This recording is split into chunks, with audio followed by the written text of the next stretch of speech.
Boa noite, que alegria estarmos juntos em mais um culto. Culto em nome de Jesus, ao nosso Deus, ao nosso Pai, também por meio do Espírito Santo. Você é convidado a reunir a sua família, seus amigos, com quem você estiver nesse momento, para juntos ouvirmos a palavra de Deus, escutarmos a sua voz, louvarmos o seu nome. Não podemos menosprezar o poder da palavra, da pregação do Evangelho e aquilo que Deus pode fazer e quer fazer em nossa vida. Eu convido você, hoje, domingo de Ramos, o domingo que antecede a Páscoa, dia da ressurreição, passando pelo sofrimento da sexta-feira, da crucificação. Hoje, Jesus entra em Jerusalém para os seus momentos finais aqui na terra, até que ele volte. E eu quero convidar você a ler comigo um salmo de número 118, a partir do versículo 1, até porque nesse salmo aqui nós vamos encontrar uma citação feita no Novo Testamento, nos Evangelhos. Salmo 118 diz assim o salmista: Deem graças ao Senhor porque Ele é bom, porque a sua misericórdia dura para sempre. Diga, pois, Israel, sim, a sua misericórdia dura para sempre. Diga, pois, a casa de Arão, sim, a sua misericórdia dura para sempre. Digam, pois, os que temem o Senhor, sim, a sua misericórdia dura para sempre. Na angústia, invoquei o Senhor, e o Senhor me ouviu e me pôs a salvo. O Senhor está comigo, não temerei. O que é que alguém pode me fazer? O Senhor está comigo para me ajudar. Por isso verei a derrota dos meus inimigos. Melhor é buscar refúgio no Senhor do que confiar nos seres humanos. Melhor é buscar refúgio no Senhor do que confiar em príncipes.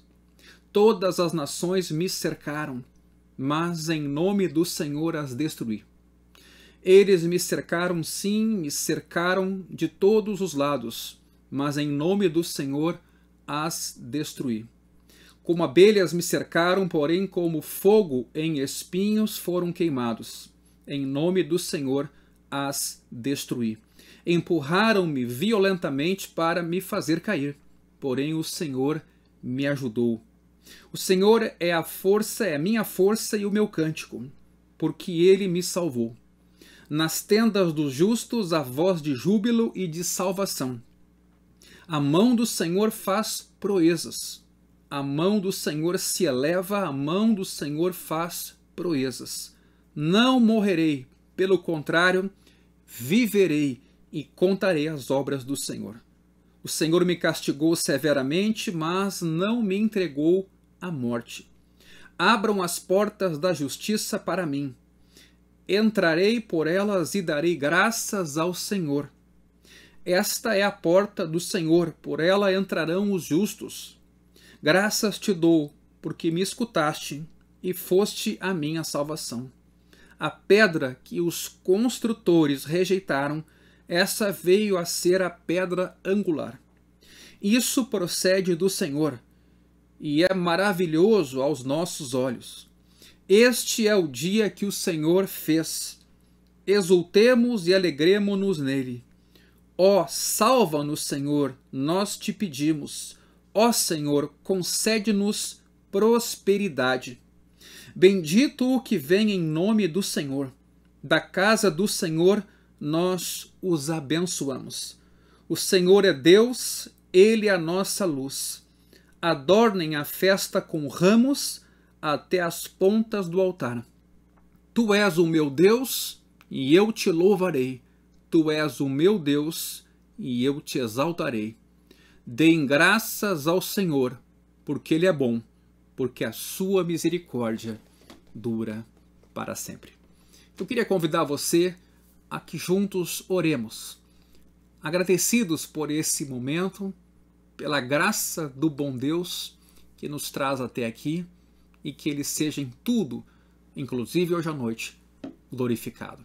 Pai, muito obrigado por Jesus, teu Filho, nosso Redentor e Salvador, nosso Senhor. Agradecidos estamos por esse momento, porque tua obra não foi vã. Se estamos aqui nesse momento, Senhor, é por graça, é por favor imerecido, é por bondade tua, é porque a tua misericórdia dura para sempre. Recebe os nossos louvores, nossa gratidão, recebe, Senhor, nosso contentamento, advindo de tudo que tens feito e de tudo aquilo que és. Em nome de Jesus, nesse momento, fala conosco e ser glorificado. Amém.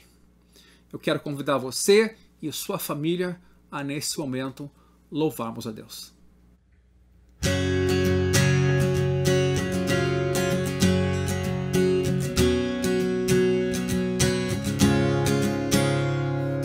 Quem é o Rei da Glória,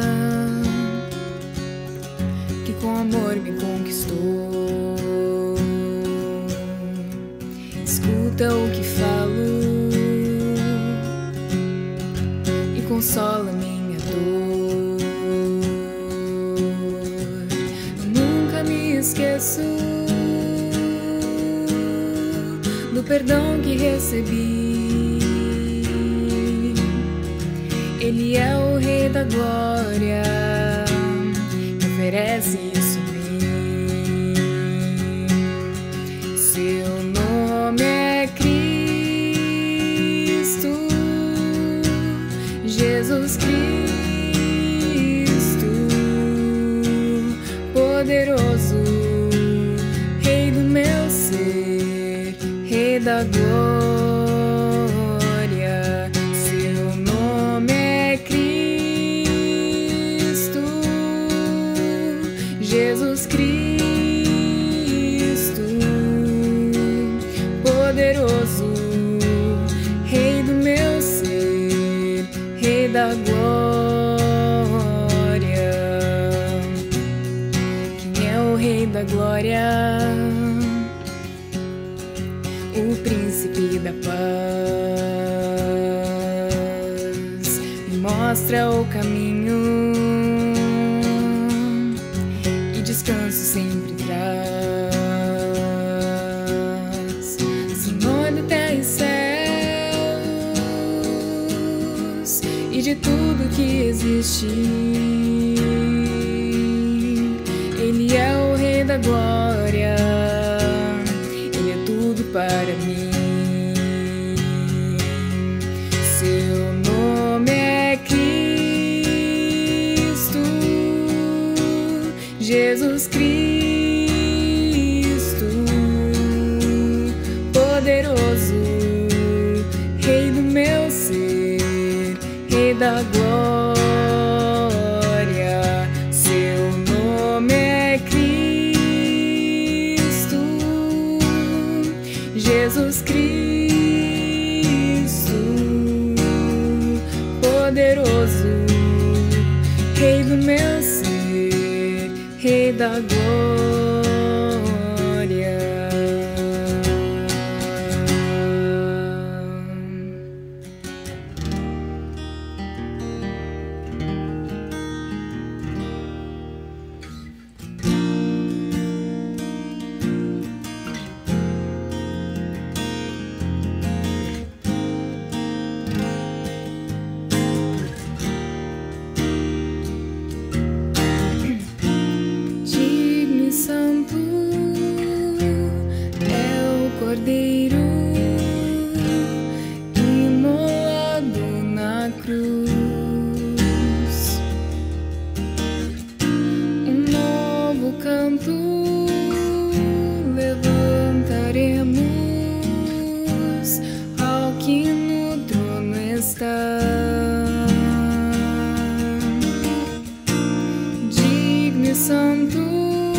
Jesus.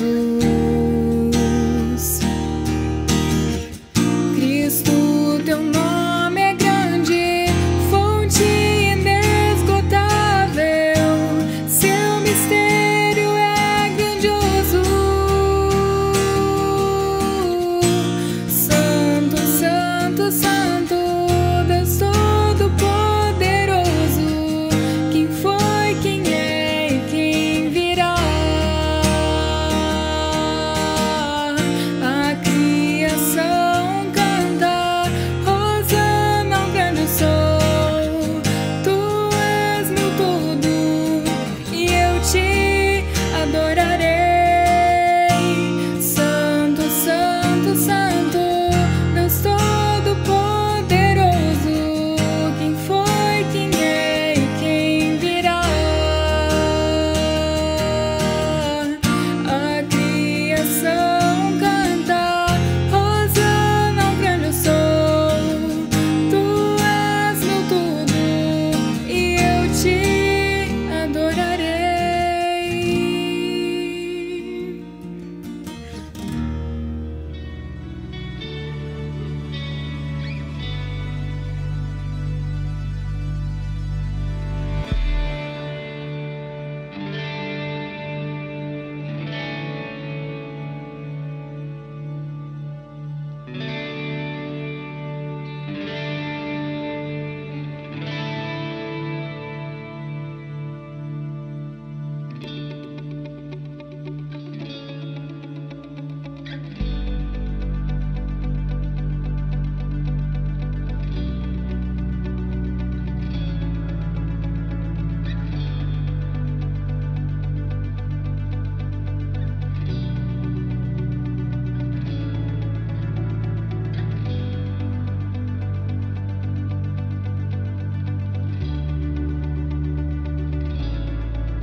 Mesmo nesse tempo difícil, delicado, não só no Brasil, no mundo todo, é possível louvarmos a Deus.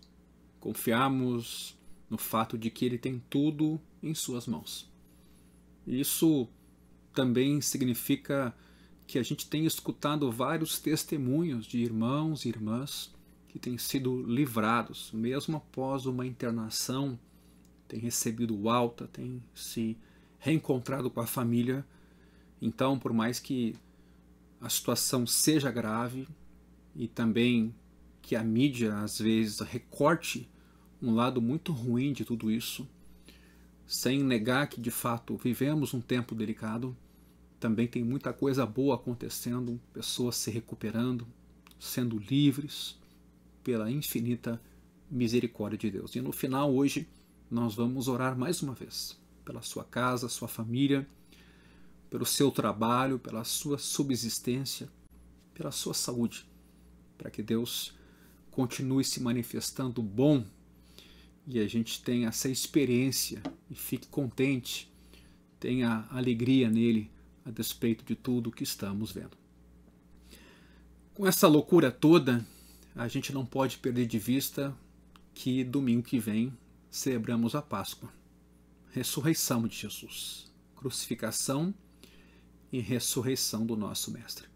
Eu sei que estamos atordoados, debilitados, receosos, angustiados, por que não dizer, mas não podemos perder de vista que vivos ou mortos somos de Jesus, e isso aconteceu por causa da cruz.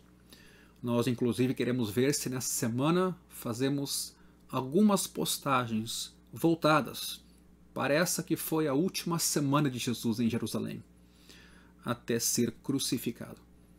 Ou seja, lidando a cada dia, através dessas postagens, com essa narrativa, o significado dela, as dores de Jesus, a fidelidade dele, o amor dele, o ensino que ele trouxe nesse momento derradeiro, e nos relembrando, nos acordando, despertando para a realidade de que a morte não tem a última palavra. Não tem a última palavra. E é nesse sentido que também, como Igreja do Caminho, estaremos fazendo um trabalho com as crianças e as famílias para, ao longo dessa semana, isso ficar bem vivo em cada um de nós. Jesus morreu, sofreu mais do que nós, para também ressurgir e nos dar esperança. E é nesse sentido que eu conto com as orações também dos irmãos, dos amigos, conto também com as contribuições e muito obrigado por tudo que já tem sido feito. Todas as ofertas e dízimos que têm sido dados, que Deus recompense poderosamente a vida de cada um. Isso se chama ser parceiro ou cooperador, né, na obra de Deus, que é trabalhar junto, opera conjuntamente. E isso Deus escolheu assim, quer dizer, ele misteriosamente podia fazer tudo sozinho, salvar todo mundo, edificar a sua igreja, mas nos permitiu participar.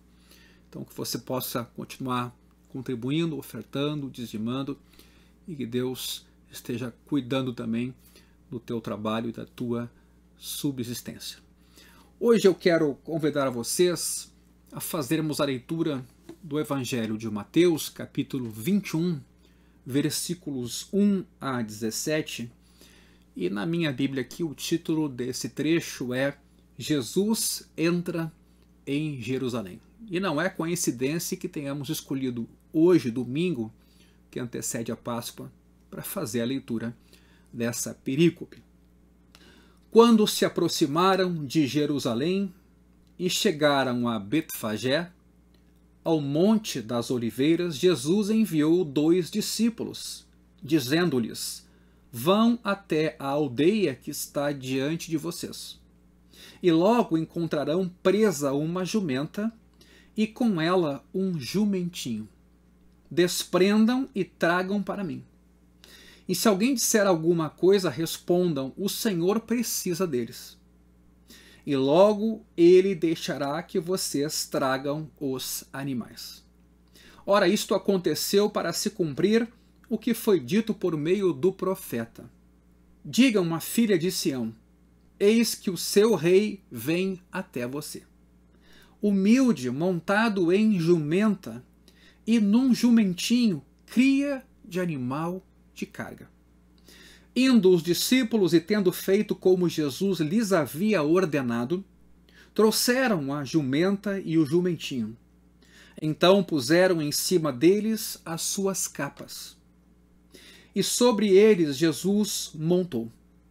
E a maior parte da multidão estendeu as suas capas no caminho, e outros cortavam ramos de árvores, espalhando-os pelo caminho. E as multidões, tanto as que iam adiante dele como as que o seguiam, clamavam: Hosana ao filho de Davi, bendito o que vem em nome do Senhor, Hosana nas maiores alturas. E quando Jesus entrou em Jerusalém, toda a cidade se alvoroçou, e perguntavam: quem é este? E as multidões respondiam: este é o profeta Jesus, de Nazaré da Galileia. Jesus entrou no templo e expulsou todos os que ali vendiam e compravam. Derrubou as mesas dos cambistas e as cadeiras dos que vendiam pombas. E disse-lhes: está escrito, a minha casa será chamada casa de oração, mas vocês estão fazendo dela um covil de salteadores. Cegos e coxos se aproximaram de Jesus no templo, e ele os curou. Mas quando os principais sacerdotes e os escribas viram as maravilhas que Jesus fazia, e as crianças que gritavam no templo: Hosana, o filho de Davi, ficaram indignados e perguntaram a Jesus: você está ouvindo o que estão dizendo? Jesus respondeu: sim, vocês nunca leram. Da boca de pequeninos e crianças de peito tiraste o perfeito louvor?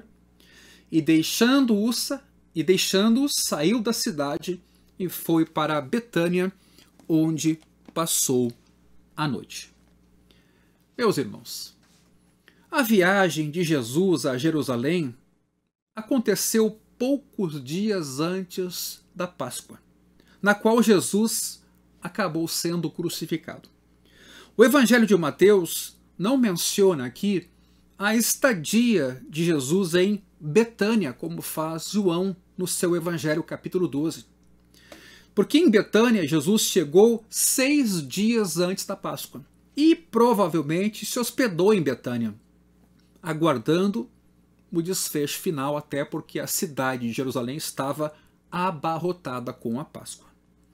Provavelmente ele chega na tarde da sexta-feira na cidade de Betânia, que dá início ao Shabat, né, o sábado que o judeu guarda começa na sexta-feira à tarde, e lá ele ficou para o sábado, entrando aí sim somente no domingo em Jerusalém, domingo que seria hoje domingo de Ramos, até pelos ramos que são colocados no caminho de Jesus. A estrada militar romana, para se chegar em Jerusalém, estrada essa de Jericó, meus irmãos, tinha 27 quilômetros e subia a quase 1.000 metros de altura, 914 metros. Essa estrada passava através de Betânia e ao lado de Betfagé. Betfagé é uma palavra que significa Casa dos Figos, que ficava na encosta do Monte das Oliveiras, de onde Jesus olhou Jerusalém e chorou. E então, passando o monte, você chegava na cidade. O Monte das Oliveiras era cerca de 91 metros mais alto do que o Monte do Templo, para onde Jesus olhou e por onde ele entrou. E cerca de 30 metros mais alto que o Monte Sião, que fica ao lado. E quem já foi a Israel, e eu tive o privilégio de conduzir grupos de visitação àquela região, é como se eu estivesse lembrando de tudo que eu vi e por onde caminhei ali. Tudo isso proporcionava uma vista panorâmica espetacular da cidade de Jerusalém. Você com os pés no Monte das Oliveiras e olhando para a cidade, e logo à frente, olhando para o templo. Jesus, diz o texto, enviou aqui 2 discípulos, os nomes deles não são mencionados, e os enviou a Betfagé para trazer os animais. Ou seja, Jesus é quem providencia a montaria. Os discípulos não estão sabendo como ele organizou isso, em que sentido esses animais estão à disposição.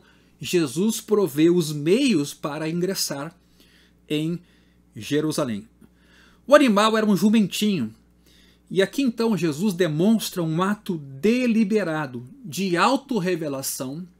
Quer dizer, ele se revela, ele se apresenta num sentido humilde, e para aqueles que têm olhos para ver, vão se recordar desse fato depois da ressurreição como um indicativo de como se daria esse ministério de Jesus. Ou seja, é uma autorrevelação simbólica para aqueles que tinham olhos para ver e ouvidos para ouvir, e depois da ressurreição as pessoas seriam lembradas e entenderiam então a narrativa de Jesus, mesmo depois de ela já ter acontecido, a crucificação e a ressurreição.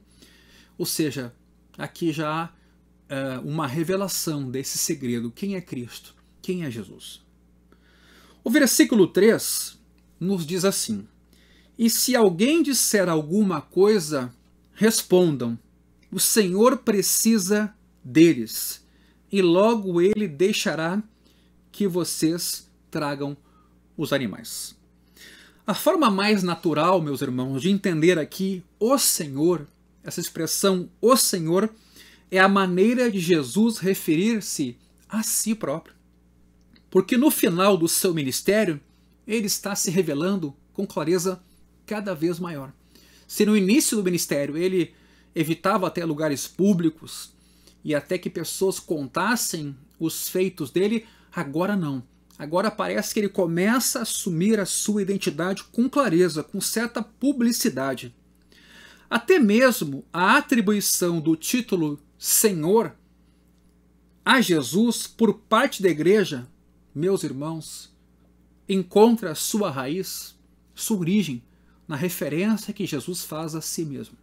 Quando a gente chama Jesus de Senhor, é porque primeiro Jesus se apresentou como Senhor. Ele apresentou essa sua identidade e é por isso que podemos identificá-lo, crendo nele, adorando a ele.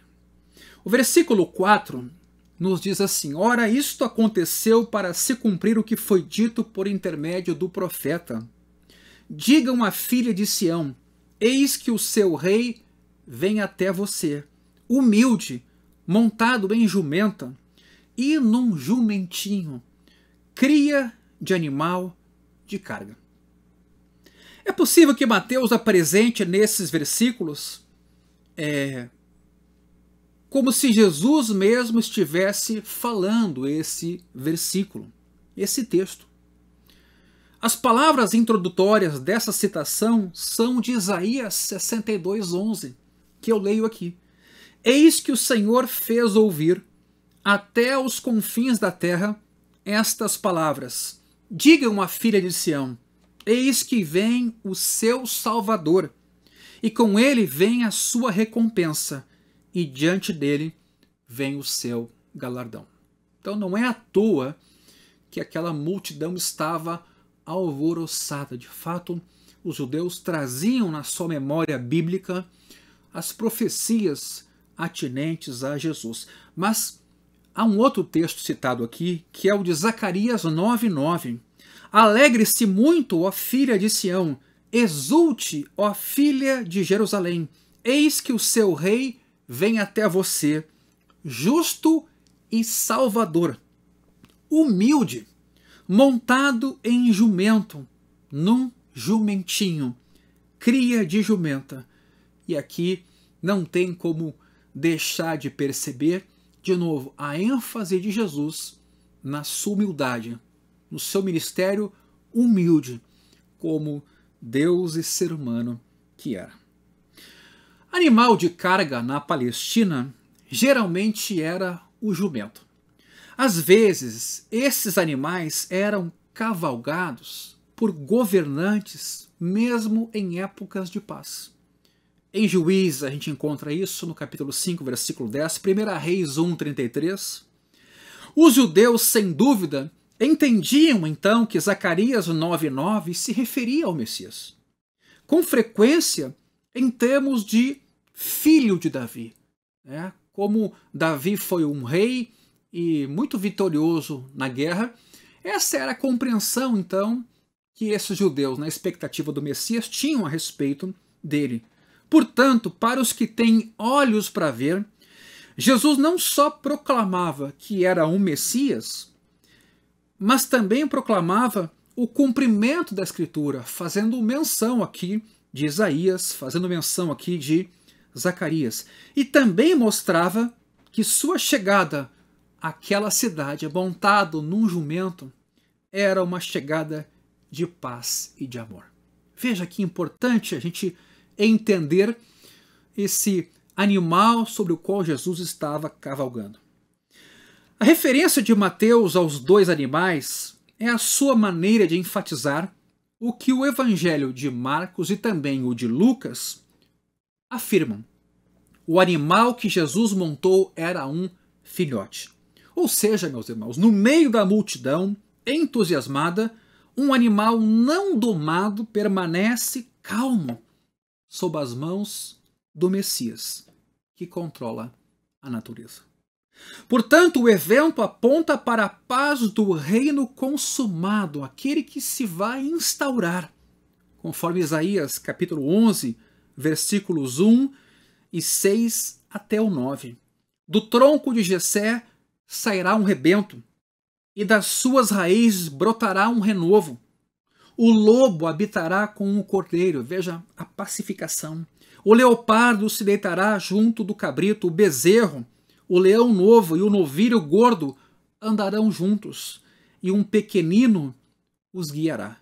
A vaca e a ursa pastarão juntas, e as suas crias juntas se deitarão.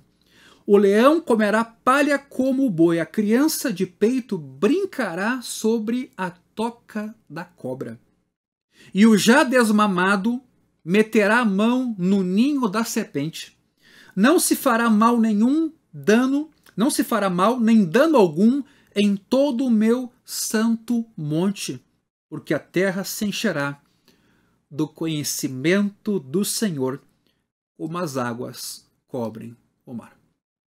E é por isso que alguma expectativa de realização profética, de fato, vigia em Jerusalém.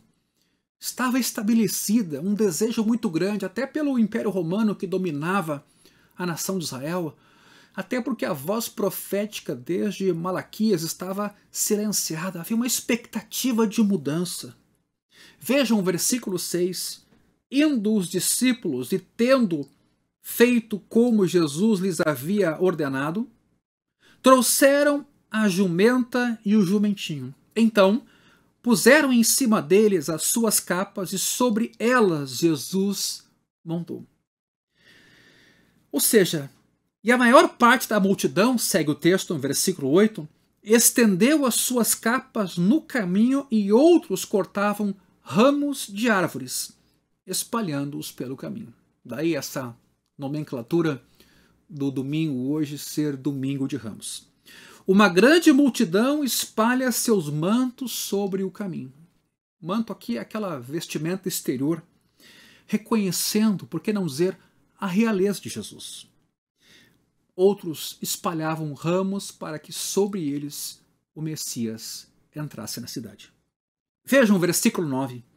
E as multidões, tanto as que iam adiante dele como as que os seguiam, clamavam: Hosana ao filho de Davi, bendito o que vem em nome do Senhor, Hosana nas maiores alturas.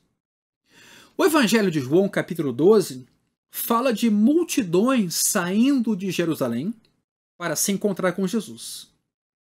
Aparentemente, então, os peregrinos galileus que acompanharam Jesus na chegada a Jerusalém e a multidão vinda de Jerusalém para saudá-lo, tudo isso formou uma procissão de louvor. O fato de as multidões em Jerusalém saberem que ele estava se aproximando da cidade confirma que ele deve ter parado em Betânia, onde se hospedou, o que permite tempo para que essa notícia pudesse ter se espalhado. O fervor messiânico era alto, a expectativa era grande. E talvez isso tenha contribuído para o desejo de Jesus de se apresentar agora num jumento como príncipe da paz. Se havia uma expectativa de que ele, com a força do seu braço, pudesse depor os imperadores de então, Jesus se apresenta de uma outra forma, com outro Messias encarnado nos seus atos. As palavras de louvor aqui são tiradas do Salmo 118, versículos 25 e 26, que foi o salmo que nós lemos no início desse culto. Ó, salva-nos, Senhor, versículo 25. Nós te pedimos, ó Senhor, concede-nos prosperidade. Bendito o que vem em nome do Senhor. Da casa do Senhor nós os abençoamos. O que é a palavra Hosana, tão repetida num dia que nem o de hoje? Hosana é a transliteração da expressão hebraica que originalmente era um clamor por ajuda. Salve! Encontramos ela, inclusive, em 2 Samuel 14, 2 Reis 6. Mas com o tempo, a expressão Hosana transformou-se numa invocação de bênção e até mesmo numa aclamação, como acontece agora, quando Jesus entra na cidade. Filho de Davi, flagrantemente é um título messiânico e enfatiza o papel real, como de um rei desempenhado pelo Messias, tanto que as autoridades acabaram se opondo a essa sua característica. Versículos 15 e 16 do texto que a gente leu, quando as crianças estão louvando a Deus, né, os religiosos, escribas, fariseus, se opõem e eles dizem: você está ouvindo o que estão dizendo? Indignados. indignados.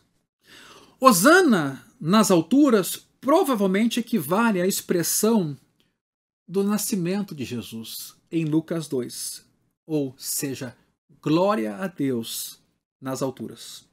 O povo louva a Deus nos mais altos céus por enviar o Messias à terra. E se Hosana mantém algo da sua força original, do seu sentido original, Hosana também tem a ideia de pedido de ajuda, pedido de libertação.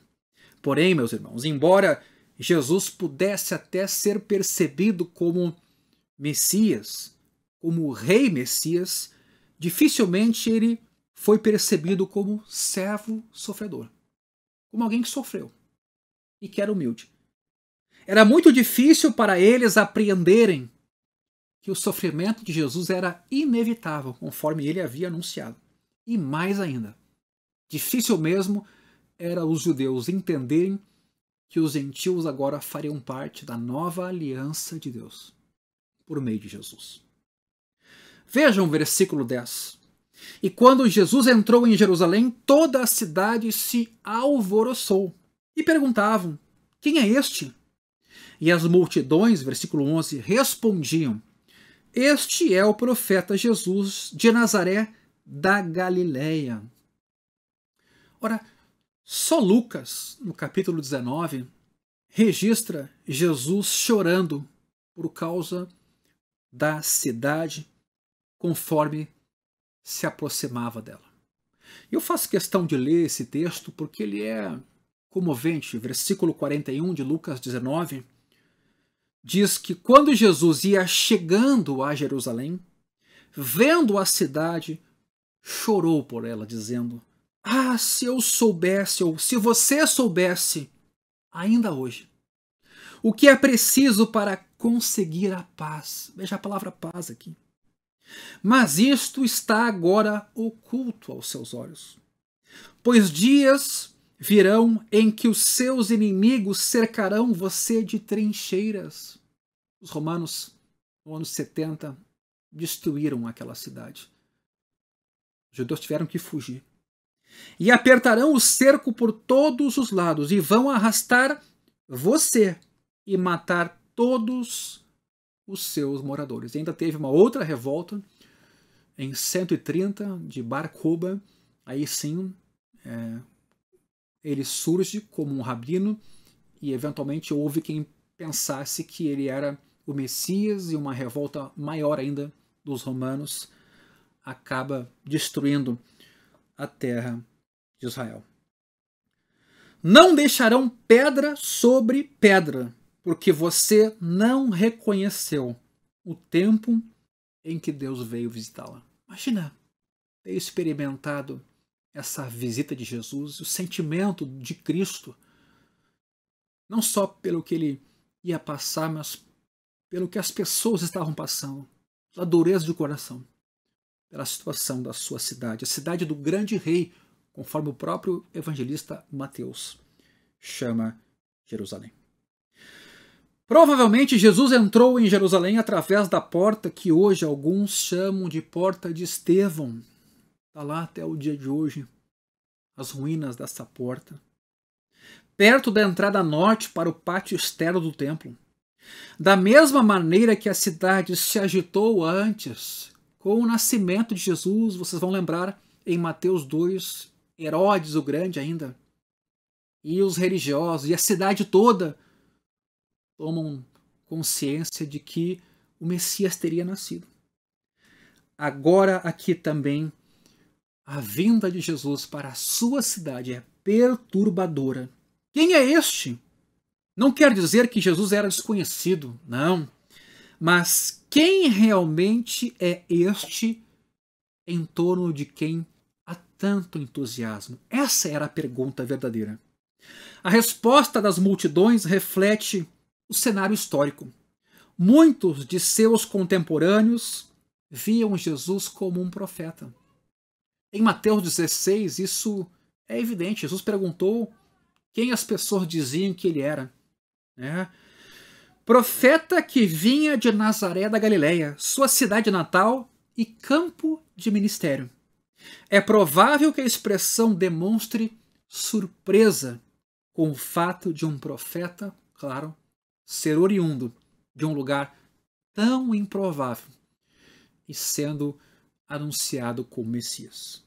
Veja o versículo 12. Jesus entrou no templo e expulsou todos os que ali vendiam e compravam. Derrubou as mesas dos cambistas e as cadeiras dos que vendiam pombas. Aparentemente, essa narrativa não tem nada a ver com o Domingo de Ramos. Nossas Bíblias têm esses títulos que separam sessões. Mas a verdade é que os evangelhos são textos narrativos, que têm um enredo, que têm contexto. Mateus foca aqui a purificação do templo como obra do Messias, o filho de Davi, e como algo com tanta relevância messiânica quanto quaisquer dos milagres de Jesus. Eu sei que há muitos milagres na Escritura, e Jesus fez milagres, e ainda faz.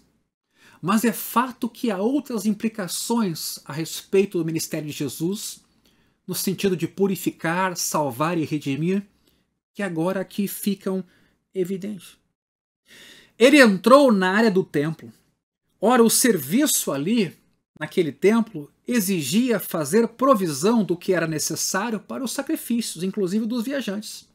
Tinha que ter madeira, tinha que ter animais, tinha que ter óleo, especialmente para peregrinos que vinham de muito longe. Os cambistas faziam o quê? Convertiam a moeda corrente, geralmente grega ou romana, na moeda corrente do templo, na qual, então, nessa moeda do templo, devia ser paga a taxa do meio ciclo. Aquela que Jesus, por um milagre, mandou Pedro buscar. Isto fazia do local de adoração, meus irmãos, um mercado, em que o zumbido do comércio se misturava com o barulho dos animais. Barulho das aves. Imagina o tumulto, né? Era uma fazenda, e no meio da fazenda, um templo de culto e louvor a Deus. Além disso, nas grandes festas, devido a muita procura, havia muita oportunidade para extorsão. Sobretraxas. Preços cobrados a maior por esses cambistas. Jesus expulsa todos de lá. Vejam o que ele diz no versículo 13.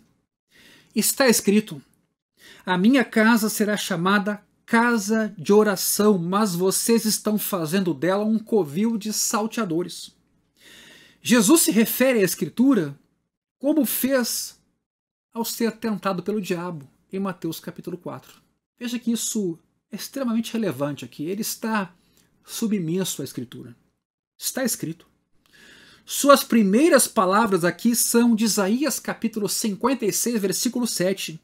Também os levarei ao meu santo monte e lhes darei alegria na minha casa de oração. Os seus holocaustos e os seus sacrifícios serão aceitos no meu altar, porque a minha casa será chamada casa de oração, veja bem agora, para todos os povos. Isaías olhava para o templo no qual, aliás, olhava o tempo, né, no qual o templo seria chamado casa de oração. Ele olhava o futuro. Mas agora, no alvorecer da era messiânica, quando Jesus chegava em Jerusalém, o que Jesus encontra é diferente. Ele encontra um covil de salteadores. As palavras aqui são de Jeremias 7,11, que adverte contra a futilidade da reverência supersticiosa no templo, acrescentada da perversidade que desonra o próprio templo. Veja que isso é muito importante. Isso sugere que a palavra grega lestai, ou ladrões, covil de ladrões ou salteadores, deve receber o seu sentido normal de rebeldes nacionalistas. Isso aqui é muito importante. Claro que a palavra lestai também significa ladrão como aquele que rouba, Mas nós vamos ver neste contexto que a preferência se dá por uma compreensão de que havia um nacionalismo rebelde incrustado, especialmente no templo. Cito um exemplo. Barrabás também era um lestez, um ladrão, que embora possa ser um termo que se refira a ladrão, como em João 10:10, é mais provável que se refira a insurgente. Joséfo, inclusive, usa essa palavra frequentemente para definir os zelotes, ou falar dos judeus zelotes.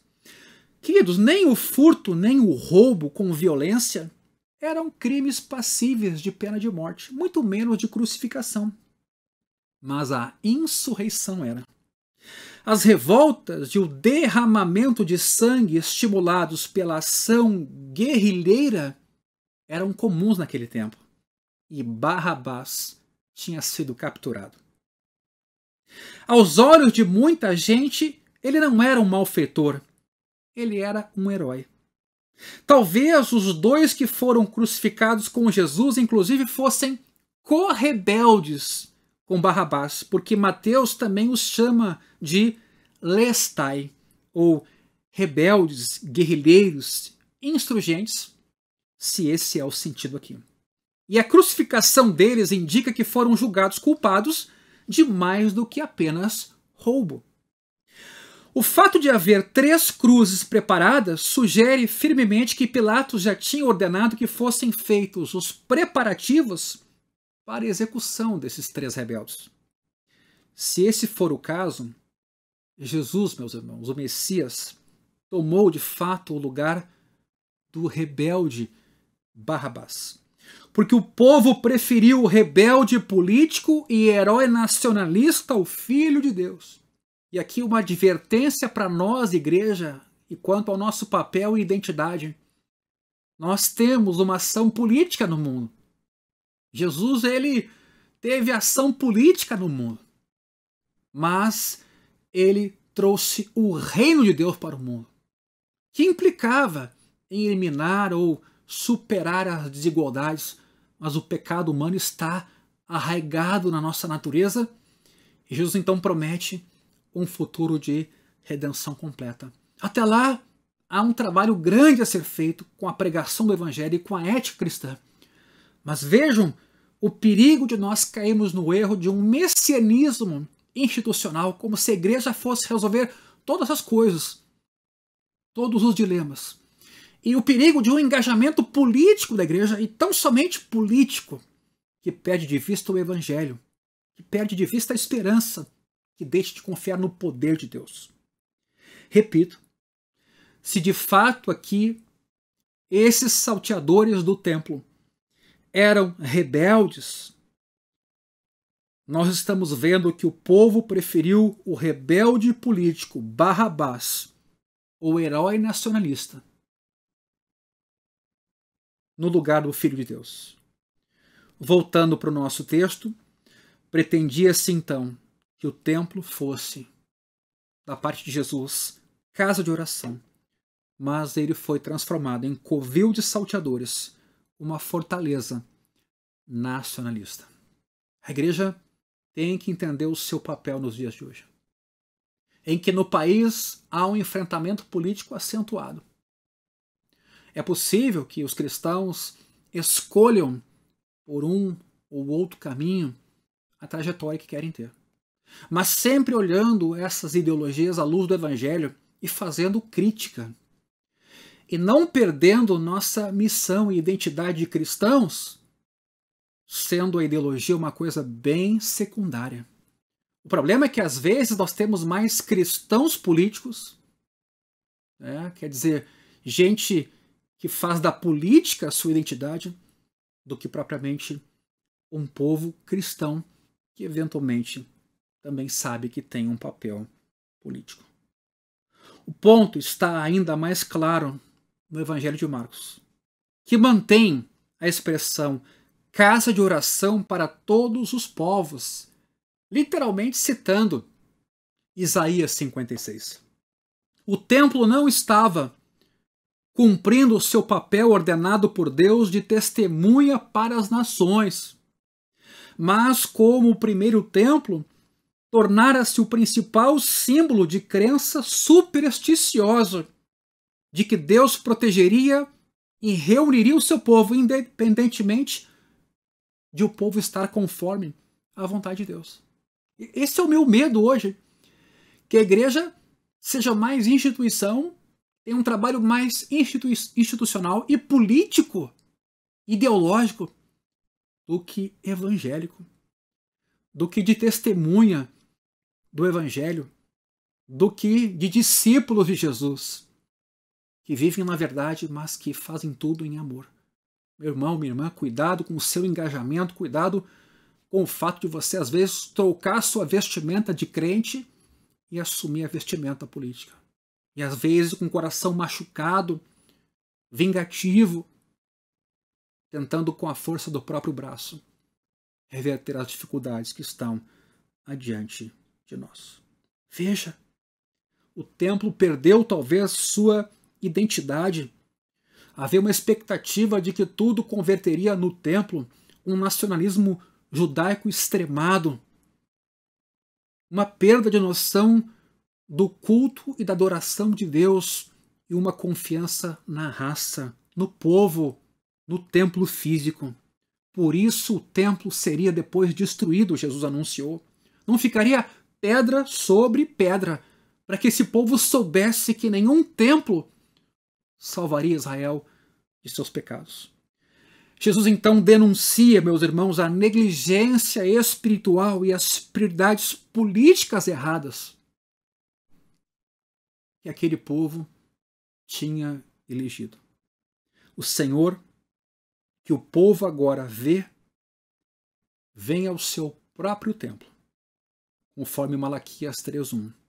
Eis que eu envio o meu mensageiro, que preparará o caminho diante de mim. De repente o Senhor, a quem vocês buscam, virá ao seu templo. Malaquias 3:1. E o mensageiro da aliança, a quem vocês desejam, eis que ele vem, diz o Senhor dos Exércitos. Para aqueles que têm olhos para ver, o ato de Jesus foi de revelação de si próprio e uma afirmação implícita da sua autoridade escatológica sobre aquele santo lugar que era o templo. Que a purificação acarretaria a destruição do templo e a construção de um novo. João 2 nos mostra isso. Ninguém podia imaginar além de Jesus. Vejam o versículo 14. Cegos e coxos se aproximaram de Jesus no templo e ele os curou.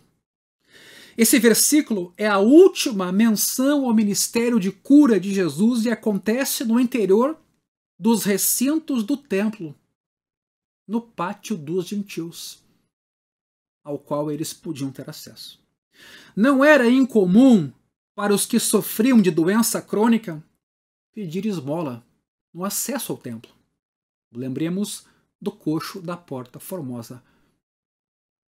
Mas a área do templo em que os coxos, cegos, surdos ou os que sofriam de outras deficiências podiam entrar eram bem restritas.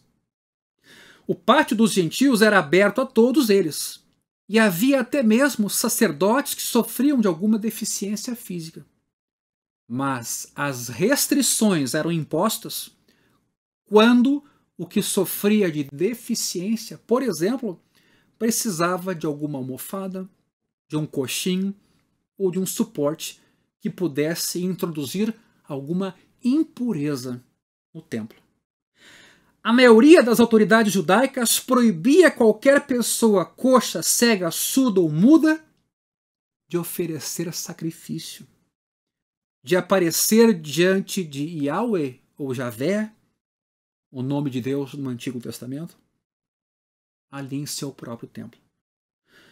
Os de Qumran, judeus ainda mais radicais, por isso viviam à parte do deserto, eram mais radicais e queriam excluir os deficientes físicos da congregação. excluir eles, inclusive, da batalha messiânica e até do banquete messiânico que o judeu queria dele participar. Mas Jesus cura a esses doentes, mostrando assim que estava ali alguém maior do que o templo. Ele mesmo não podia ser contaminado, e então ele cura e ele purifica os que entram em contato com ele. Essas duas ações, meus irmãos, a purificação do templo e os milagres de cura, declaram conjuntamente a superioridade de Jesus sobre o templo e levantam a questão da autoridade de Jesus. De onde vinha? Quem era Jesus? Versículo 15. Mas quando os principais sacerdotes e os escribas viram as maravilhas de Jesus, aquelas que ele fazia, e as crianças que gritavam no templo, Hosana ao filho de Davi, ficaram indignados. E perguntaram a Jesus: você está ouvindo o que estão dizendo? Jesus respondeu: sim, vocês nunca leram da boca de pequeninos e crianças de peito tiraste o perfeito louvor? Os sacerdotes e escribas demonstram indignação não tanto por aquilo que ele fez, por aquilo que Jesus realizou, mas provavelmente pela aclamação que ele recebeu por aquilo que ele fez, em especial por causa das crianças. Se Jesus está preparado para aceitar esse louvor, então, meus irmãos, essas maravilhas, esses milagres têm importância messiânica. Não são menos importantes na identificação de Jesus e do seu ministério. Quando confrontado, Jesus apoia as crianças ao citar o Salmo 8, versículo 2. Da boca de pequeninos e crianças de peito lactantes. E entre os judeus, uma criança podia mamar até 3 anos de idade. Deles suscitaste força, por causa dos teus adversários, para fazer emudecer o inimigo e o vingador. Jesus introduz o salmo com as palavras: vocês nunca leram, o que expõe a ignorância teológica dos especialistas em Bíblia. Aliás, eu tenho um medo disso hoje. Que nós, que nos entendemos especialistas de Bíblia, e o grau de especialização varia, claro, mas gente que trabalha com Bíblia, com ensino da Escritura, gente que fala em nome da teologia, que graduou-se, pós-graduou-se, o risco que nós corremos de nos equivocarmos quando nos esquecemos de Cristo, de que somos instrumentos dele, que o poder pertence a ele e que nós somos vasos de barro. Veja aqui a advertência para cada um de nós e para aqueles que nos ouvem. Deus ordenou que os pequenos o louvem e que não vai inibi-los e que não vai calá-los. Essa é uma das coisas que a gente aprende da comunidade cristã. O louvor perfeito e genuíno das crianças. Jesus também está reconhecendo que é Messias e reconhecendo, admitindo ele está, que é Deus. Porque ele é louvado, ele é adorado. A citação confirma que a humildade percebe as verdades espirituais com mais rapidez que os sofisticados. Humildade aqui não é negligência. Humildade aqui não é não vou estudar a Escritura porque é mais provável que eu entenda ela melhor. Não, é humildade de coração, não de conhecimento. É ter conhecimento, mas ser humilde, saber que nós somos de Deus, que somos limitados. Como eu citei há pouco, vasos de barro. Sim, a humildade percebe as verdades espirituais com mais rapidez do que os sofisticados. As crianças pegaram os clamores da procissão que houve mais cedo. Pegaram de ouvido. E sem medo, sem inibição, sem incredulidade, repetem entusiasticamente aquele cântico, louvam a Jesus, alcançando a verdade mais depressa e com maior profundidade do que aqueles que se acham sábios e entendidos. Meus irmãos, sejamos humildes. Sejamos humildes na presença do nosso Deus. E vejamos aqui um exemplo de uma postura legítima diante do Senhor. E deixando-os, versículo 17, saiu da cidade e foi para Betânia, onde passou a noite.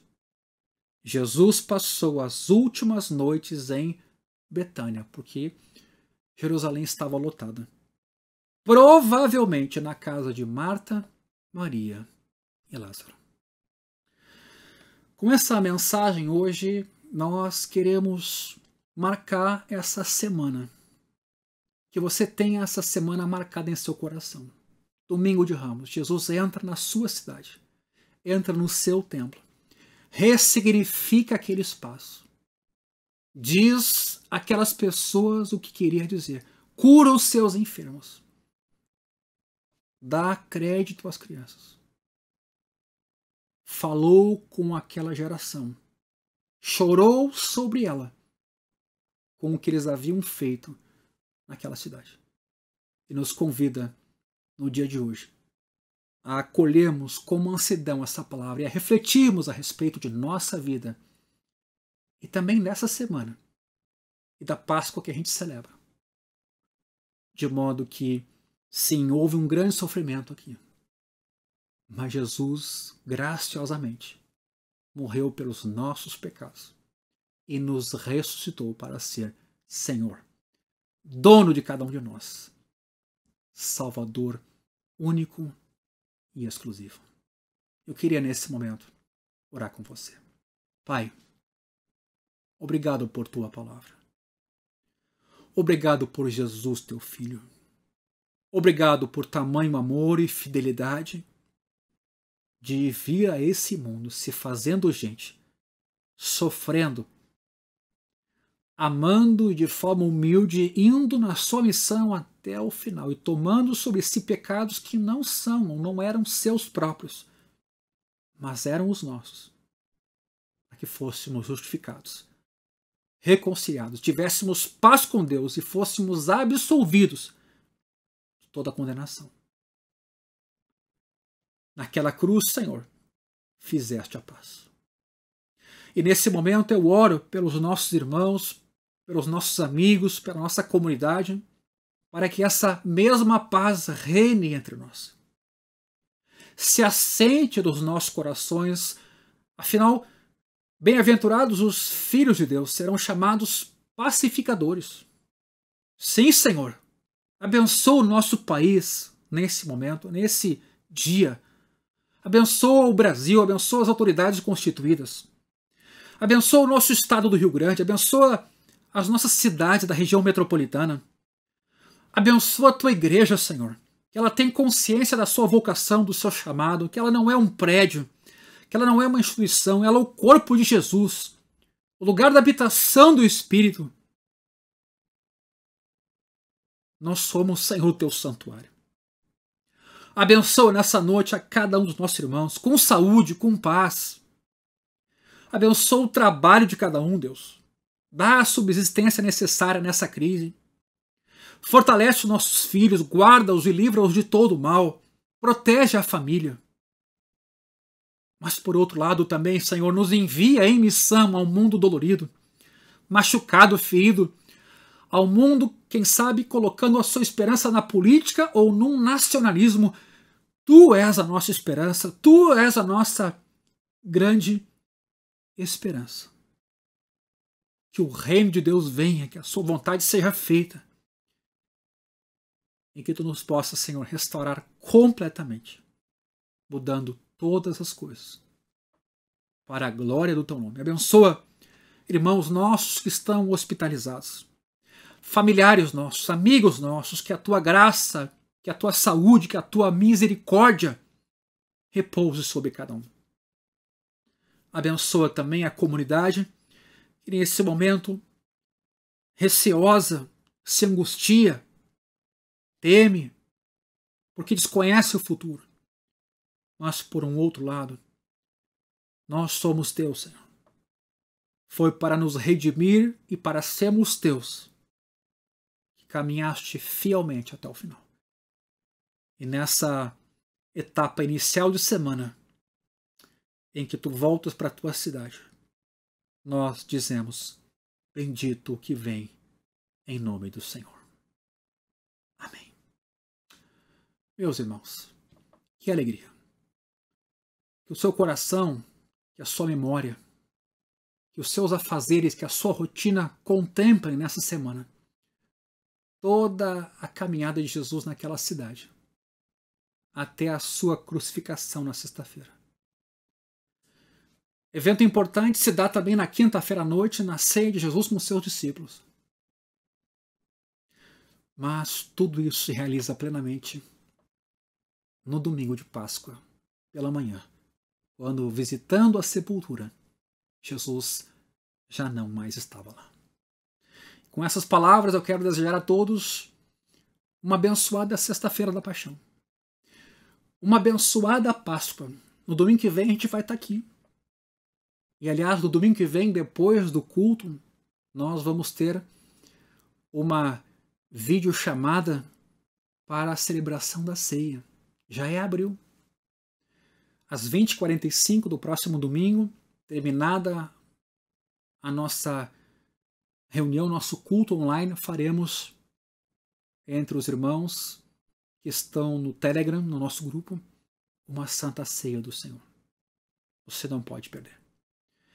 Que Deus abençoe a cada um, que o amor de Deus, que a graça de Jesus, que a comunhão do Espírito sejam sobre todos nós, e uma feliz Páscoa para todos.